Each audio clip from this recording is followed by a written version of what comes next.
যৌবনে যেরকম দৃষ্টিশক্তি আছে, এরকম যদি বৃদ্ধকালেও আমরা পেয়ে যাই, অর্থাৎ বৃদ্ধ হয়ে গেছি কিন্তু চোখের দৃষ্টিশক্তি কমে নেই, তাহলে বিষয়টা কেমন হয়? মহান আল্লাহ তাআলা পবিত্র কালামে বলেন, ফাকাশাফনা আনকা গিতাআকা ফাবাসারুকাল ইয়াউমা হাদীদ। আরেকবার পড়ি, ফাকাশাফনা আনকা গিতাআকা ফাবাসারুকাল ইয়াউমা হাদীদ।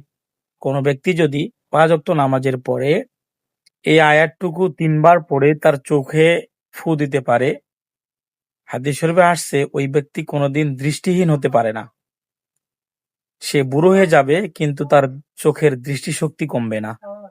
ইনশাআল্লাহ আমি জানি আপনি এই আমলটা জানেন, কিন্তু অনেকে আছে যারা এই আমলটা জানে না বা এই আমলটা করতে পারে না। আপনার একটি শেয়ারের মাধ্যমে হতে পারে তার চোখের দৃষ্টিশক্তি ফিরিয়ে আনার অন্যতম কারণ। সবাই শেয়ার করবো ইনশাআল্লাহ।